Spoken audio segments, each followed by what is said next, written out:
So today we're going to start with our favorite lower body accessory movement, the glute ham raise. So we don't know a lot about the history of the glute ham raise. Originally, I heard this called the glute ham calf developer. I also hear it called the glute ham raise, and then CrossFitters call it the GHD, or a glute ham developer. So Sarah is a competitive CrossFitter. She's also a competitive weightlifter. She's going to be here to demonstrate this today. Here's what we know. We know the Soviets were doing something like this in like the 50s, 1950s, but we also know some Americans were doing it because we have old strength and health magazines that showed them doing that.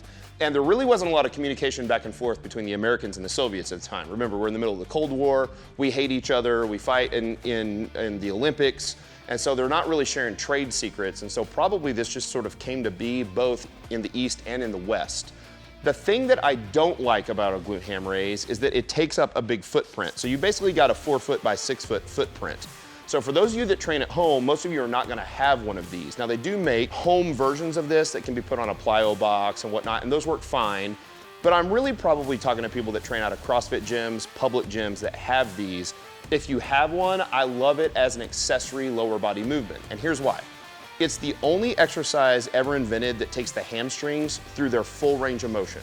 So it works the hamstrings both at the origin, up at the ischial tuberosity, and all the way down at the insertion, which is down on the sort of on the shank or the shin or the tibia.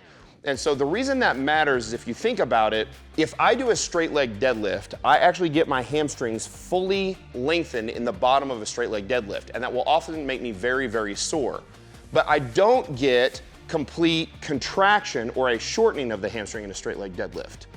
Conversely, in a leg curl, a lying leg curl, I get total contraction or complete shortening of the hamstring because the knee is the only thing that bends, but I don't actually get a complete lengthening of the hamstring. This does both, so we're gonna show you why that matters and how it works.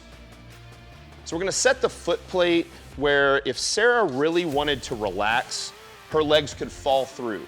And the reason I want to do that is because she needs to be in plantar flexion, or what is basically a calf raise, against the foot plate. So she'll be pushing the ball of her foot against the foot plate hard. The top of this movement, you're going to cross your arms in front of your chest, is with extended hips or straight hips and a bent or flexed knee.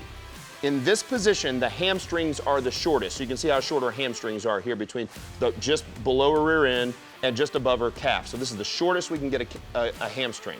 Now, as she bends down, what she's gonna do is straighten her knees all the way straight, push yourself out, and then bend at the hips while keeping your back nice and tight, going down as far as you can. This is the longest we can get a hamstring.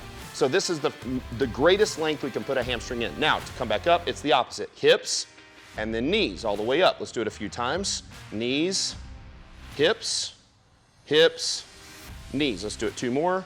Knees, hips, hips, knees. And notice to stay tight and to keep it contracted, she's got to stay pushed against the foot plate. And that's because the knee flexors are not just the hamstrings, they're also the gastroc. So the part of the calf muscle actually crosses the knee and will also help flex that knee. You want to do it one more time?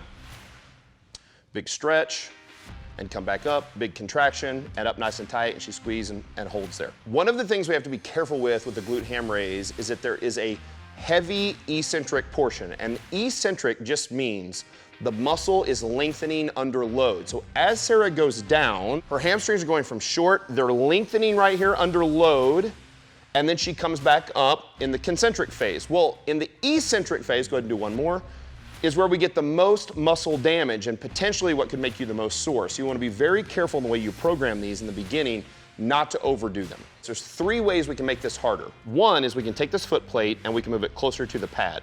And when you do that, that's going to drive your knees up the pad a little bit, which means more of your body weight will be in front of the pad. And that's going to be more difficult to perform that concentric movement and pull yourself back up into the finished position. Another way that we can make it more difficult is that we can raise the foot plate up. This one actually allows the foot plate to come up, and when you do that, it puts you at a decline, and then you've got to do more work against gravity in the concentric portion of the movement, so it makes it a little more difficult. If you have access to one of these that doesn't have a foot plate that moves up and down, you could actually raise the back end of the entire machine up just a little bit by adding, say, a 2x4 underneath it to give us a little bit of angle. And the third way that we can make it harder is we can actually add banded resistance to this. Hips hard and then squeeze all the way up, vertical, vertical, vertical. Good, perfect. So how do we program these? Number one, novices shouldn't be doing them. Number two, when you get to a 4-day split and you have 2 lower body days, they're a great thing to put in after the squat and deadlift as a great accessory movement, which will mostly help your deadlift more than it will carry over to your squat.